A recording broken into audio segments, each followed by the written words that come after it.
নমস্কার, বরাক বিনোদনের গানের আড্ডায় আপনাদের সাথে আমি রয়েছি শতাক্ষী বিশ্বাস। যেখানে গান আছে সেখানে বেঁচে থাকার আনন্দটাও আছে, আর আপনাদের সেই বেঁচে থাকার আনন্দ দেওয়ার জন্যই আমাদের এই গানের আড্ডা। দর্শক বন্ধুরা, আজ আমাদের স্টুডিওতে যিনি রয়েছেন ওনাকে আমরা অনেক আগে থেকেই চিনি, আর উনি একজন হাইলাকান্দির একটি খুব চেনা মুখ, হাইলাকান্দির জনপ্রিয় গায়িকাও বলতে পারে। কিন্তু ওনাকে আমরা সচরাচর গাইতে দেখি নাই, স্টেজ ছাড়া ওনাকে কোনোদিনও আমরা গান গাইতে শুনি নাই। তো দর্শক বন্ধুরা, আমাদের সাথে আজকে আমাদের স্টুডিওতে রয়েছেন পিয়ালি দত্ত মহাশয়া। নমস্কার, বরাক বিনোদনের গানের আড্ডায় আপনাকে স্বাগত। ধন্যবাদ। কেমন আছেন আপনি? আমি তো ভালো আছি। আচ্ছা, আমাদের এই গানের আড্ডার শুধু গানই আমরা শুনি না, আমরা কিছু প্রশ্নও করি। তো প্রথমেই আমরা একটা প্রশ্ন করে নিচ্ছি, সবার জীবনেই এই গানের শুরুটা থাকে। আমরা তো আপনাকে অনেক আগ থেকেই চিনি, অনেক আগ থেকেই আপনি গান করেন আমরা জানি, কিন্তু আপনি বলুন, আপনার মুখে জানতে চাই যে আপনার গানের শুরুটা কবে থেকে হয়েছিল? আমার গানের শুরু ক্লাস 1-2 থাকতে থেকে আমার শুরু হয়েছে। তো আমার গান শুরু হওয়ার পিছনে আমার সবচেয়ে যার যার মানে যার হাত সবচেয়ে বেশি আমার মা। হ্যাঁ, আমার মার জন্যই আমি যতটুকু হয়েছি সবকিছু আমার মার জন্যই। মাই সবসময় পিছে লেগে থাকতেন যে এটা গান করো, নাচো। আমি কিছু শিখেছি, অল্প স্বল্প শিখেছি। আর এমনিতে তো ফার্স্ট আমার হারমোনিয়াম ধরাটা, এটা যে সুরনিকেতনের নারুদাকে তো সবাই চিনে। হ্যাঁ হ্যাঁ হ্যাঁ, নারুদার বোন মিলিদি ডাকতাম। আচ্ছা আচ্ছা। তো উনি আমাকে হারমোনিয়াম শিখিয়েছে, সারেগামাপা ধা নি সা। আচ্ছা। তো তারপরে আমি স্বপন দেব দয়ামি স্কুলে শেখাতেন, তখন ওনার কাছে আমি গিয়ে শিখেছি। ক্লাসিক্যালের সাথে রবীন্দ্রসঙ্গীত আমি একসাথেই করেছি। রবীন্দ্রসঙ্গীত আমি প্রথম আমার যার কাছে শিখেছি উনি হলেন মৈত্রীদাম। আচ্ছা, ওনার কাছে শিখে আমি পুরো রবীন্দ্রসঙ্গীত আদ্য মধ্যপূর্ণ, মানে আদ্য থেকে 4th ইয়ার পর্যন্ত ওনার কাছে শিখিয়ে দিয়েছি। তারপরে সুদীপ্তা দত্ত, সুদীপ্তা দত্ত কলকাতার বাসিন্দা, এখানে এসেছিলেন জামাইয়ের চাকরির সূত্রে। তো সুদীপ্তা দত্তের কাছ থেকে শিখেছি আমি 5th ইয়ার থেকে 8th ইয়ার পর্যন্ত। ওনার কাছে শিখে আমি পরীক্ষা দিয়েছি। তো 5th ইয়ার থেকে 8th ইয়ার পর্যন্ত যে শিখার পিছনে আমার নৃত্যাঞ্জলি একাডেমিরও আমার হাত আছে, কারণ আমি 5th ইয়ার 6th ইয়ার 2 ইয়ারই নৃত্যাঞ্জলি একাডেমিতে আমি পরীক্ষা দিয়েছি। 7th ইয়ার 8th ইয়ার তো শিলচরে দিয়ে দিতে হয়। মধুমিতা দিয়েই আমাকে ওইখানে আমার সব ফর্ম টম ফিল আপ করা সবকিছু মধুমিতা দিয়ে ম্যানেজ করে দিয়েছি। আচ্ছা আচ্ছা। আপনি তো রবীন্দ্রসঙ্গীতের সাথে সাথে ক্লাসিক্যালও ঠিক একইভাবে পারদর্শী, তো সেই তালিমটা আপনি কার কাছ থেকে নিয়েছেন? আমি যে প্রথমা মধ্যমা যেটা, এটা আমাকে মানকুমারী মজুমদার, আচ্ছা, টিঙ্কুদের কাছে আমি প্রথমা মধ্যমাটা দিয়েছি এক্সাম। আর বিশারদ পার্ট 1 আমার শাশুড়ি মা দীপ্তি দত্ত, ওনার কাছে আমি শিখেছি পার্ট 1 শিখে, মানে এক্সাম দেইনি। তার পরের বছর আমি যখন দেই তখন এক্সামের কয়েক মাস আগে থেকে আমি মলিনা চৌধুরী, ওনাকে তো সবাই আমরা পরিচিত। আর বিশাল পার্ট 1 পার্ট 2 দুটোই মলিনাদির কাছে শিখে আমি শিখেছি আর কি। আচ্ছা, তো দর্শক বন্ধুরা জানতে পারলে পিয়ালি দে মহাশয়ের গানের শুরুটা, সঙ্গীতে সফর আমরা যেটা বলি। তো চলে যাচ্ছি আমাদের প্রথম গানের দিকে। আপনার কাছে অনুরোধ রইল, এই গানের আড্ডার প্রথম গানটি যেন আজ এই দিনটাকে, বা এই শুধু গানের দিন এলো কোনো গান শোনাবার, এই দুটোর মধ্যে যদি একটি করতে পারেন আপনি। আচ্ছা, ঠিক আছে। তো আমি এ শুধু গানের দিন দিয়ে আমি শুরু করছি। আচ্ছা দর্শক বন্ধুরা, খুবই সুন্দর, খুবই পপুলার একটি গান, পাশে থাকবেন আমাদের। আর এখনো যদি বরাক বিনোদন পেজটি ফলো করে না থাকেন তো অবশ্যই এখনই ফলো করুন। আর এই পর্বটি আপনাদের কেমন লাগছে অবশ্যই আমাদের লাইকস এন্ড কমেন্ট করে জানাবেন, পাশে থাকবেন আমাদের।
একটি গান খুবই ভালো করে গাইলে, মনোমুগ্ধকর। ধন্যবাদ।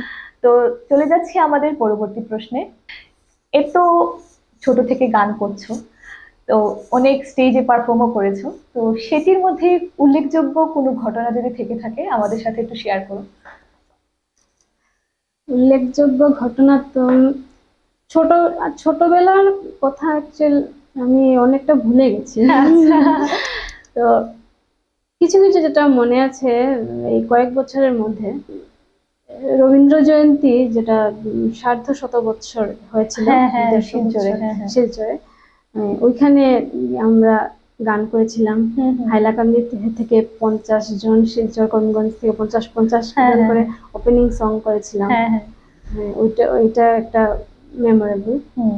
সঙ্গে তখন দীপন পাল, হ্যাঁ হ্যাঁ। দীপনদার সাথে আমি ডুয়েট করেছিলাম সন্ধ্যার সময়। হ্যাঁ হ্যাঁ, আমরা শুনেছিলাম গান আমার যায় ভেসে যায়। হ্যাঁ, হ্যাঁ, খুব করেছিলাম। সুন্দর হয়েছিল, খুব হ্যাঁ, সুন্দর হ্যাঁ। হয়েছিল। তো তারপরে আমরা পরের দিন বোধহয় হুম হুম।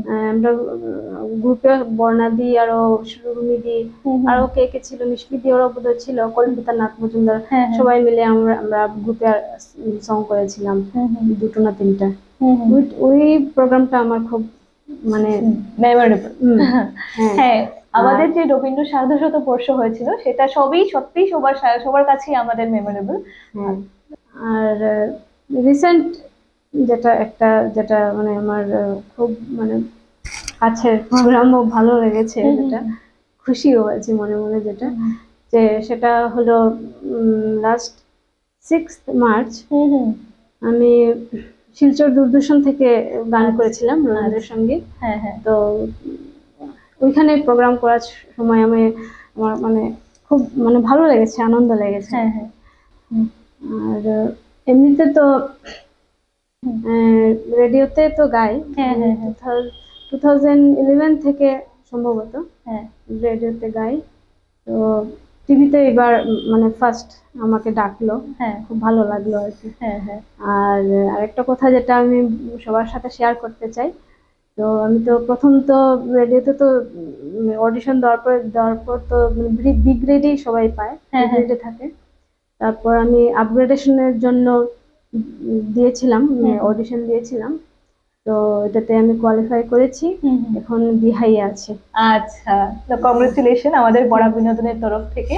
Thank you. তো দর্শক বন্ধুরা, খুবই বৃষ্টির দিন, চারদিকে বৃষ্টি মানে এখন হচ্ছে শীল, সবাই আমরা আতঙ্কে আছি কোন সময় বৃষ্টি চলে আসে।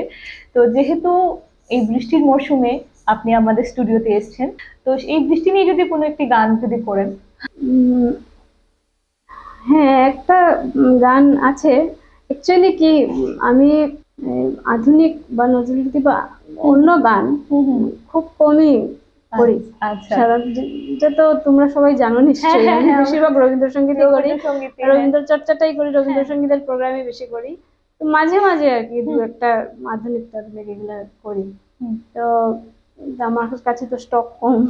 তো আচ্ছা, একটা গান আমার ভালো লাগে, এটা আশা করি এটা সবারই প্রিয় গান, লতা মঙ্গেশকর জির গান, এই আষাঢ় শ্রাবণ।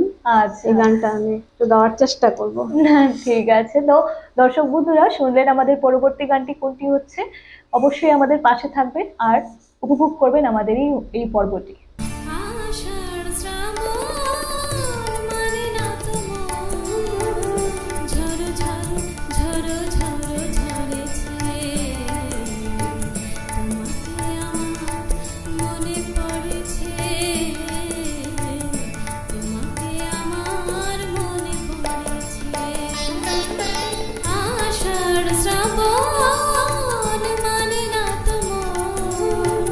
ঝড় ঝড় ঝড়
বৃষ্টির মধ্যেও মন ভালো করার একটি গান আমাদেরকে উপহার দেওয়ার জন্য আপনাকে অনেক ধন্যবাদ।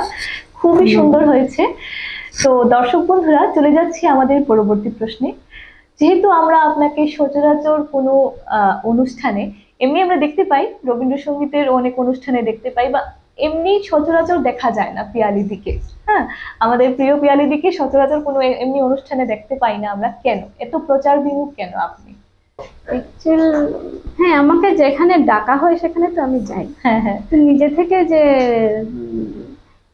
ইউটিউবে চ্যানেল করা বা হ্যাঁ ফেসবুকে গান করে দেওয়া, হ্যাঁ, যেহেতু এখন হ্যাঁ, অনলাইনে এইটাই। যুগ চলে এসেছে, সবাই হ্যাঁ, এখন সোশ্যাল মিডিয়াতে হ্যাঁ হ্যাঁ হ্যাঁ, দেয়। ওইটাতে আমার খুব একটা, জানি না কেন, আমার খুব একটা এটাতে ইন্টারেস্ট কম নেই। আচ্ছা, আমরা কি দেখতে পাবো ভবিষ্যতে, কি একটু আশা আছে আমাদের? কারণ এত ভালো একটি ট্যালেন্ট।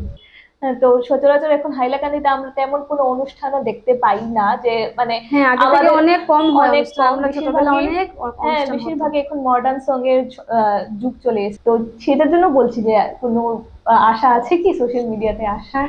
চিন্তাধারা করব, চিন্তা করব সোশ্যাল মিডিয়াতে যোগদান করা। করার। আচ্ছা, তো আরেকটি প্রশ্ন হচ্ছে যে আপনি তো এখন আসাম সরকারের আন্ডারে শিক্ষকতা করছেন, সংসারও আছে, তো এইসব ব্যস্ততার মধ্যে এই সঙ্গীত চর্চাটা কেমন করে করেন? সঙ্গীত চর্চাটা অ্যাকচুয়ালি, সঙ্গীত চর্চা আমি সব সময় করি না বলতে গেলে। এই যখন প্রোগ্রাম পড়ে, ডাক পড়ে, তখনই হারমোনিয়ামে বসা হয়।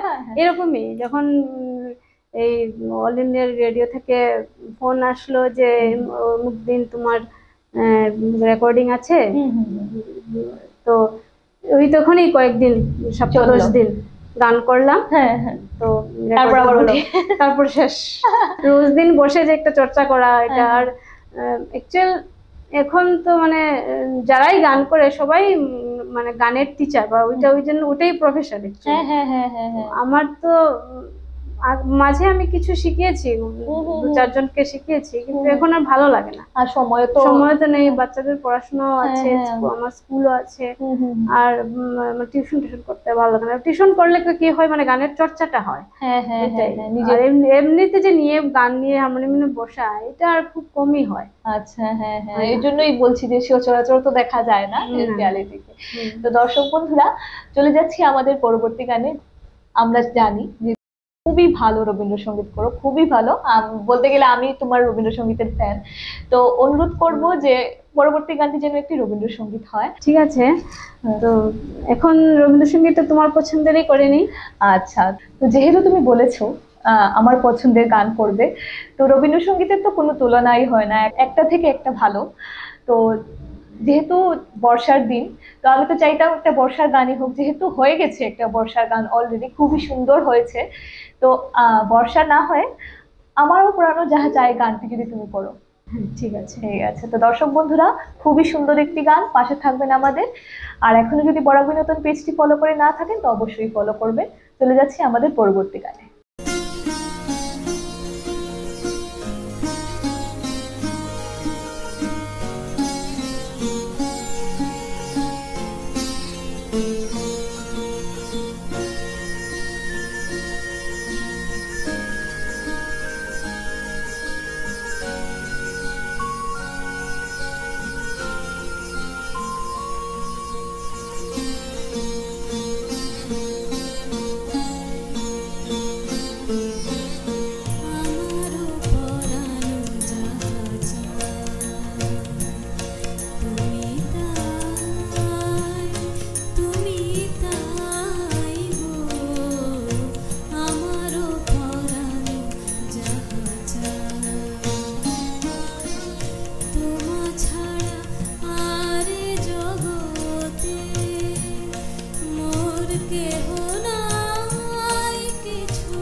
যদি আরো করে ভালোবাসো, যদি আরো ফিরে নাহি আসো, যদি আরো করে ভালোবাসো, যদি আরো ফিরে নাহি আসো, তবে তুমি যা চাও তাই যেন পাও, আমি যত দুঃখ পাইব, আমারও পরাণ যাহা চায়।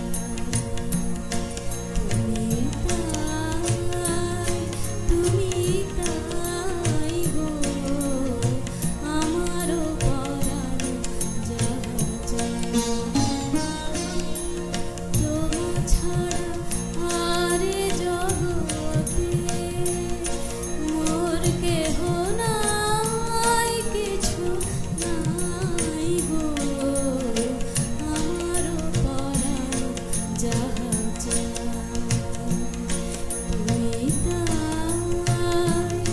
তুমি তাই গো, আমারও পরাণ যাহা চায়।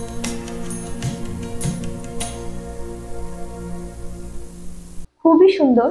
আমি তো আগেই বলেছিলাম আমি তোমার রবীন্দ্রসঙ্গীতের খুব বড় ফ্যান। তো রবীন্দ্রসঙ্গীত এমন একটি সঙ্গীত যা তুমি সারাদিন বসে, সারা মাস বসে শুনতে পারো, কোনো প্রবলেম হওয়ারই কথা না। একদম। তো যেহেতু আগামী মাসেই 25শে বৈশাখ, তো আগাম আমন্ত্রণ রইল আমাদের পক্ষ থেকে, আমাদের বরাক বিনোদনের পক্ষ থেকে, আমাদের এই বরাক বিনোদনের রবীন্দ্র জয়ন্তী অনুষ্ঠানে তুমি আসবে, আমাদেরকে খুব নিশ্চয়ই। সুন্দর সুন্দর রবীন্দ্রসঙ্গীত শুনিয়ে যাবে। নিশ্চয়ই। তো দর্শক বন্ধুরা, আপনারাও থাকছেন তো আমাদের সাথে? আমাদের এই বরাক বিনোদনের গানের আড্ডায় এসে আপনার কেমন লেগেছে যদি একটু শেয়ার করেন আমাদের সাথে। হ্যাঁ, আমার খুবই ভালো লেগেছে এখানে এসে। তো যেহেতু আমি সোশ্যাল মিডিয়াতে অ্যাক্টিভ নই, তো এটা হয়তো আমার শুরুয়াত, হ্যাঁ, স্টার্টিং। তো আমরাও চেয়ে থাকবো তোমার সোশ্যাল মিডিয়ার প্রথম পথ চলাতে আমাদের বরাক বিনোদনের হাত থাকবে। তো এটাই আমাদের সাফল্য।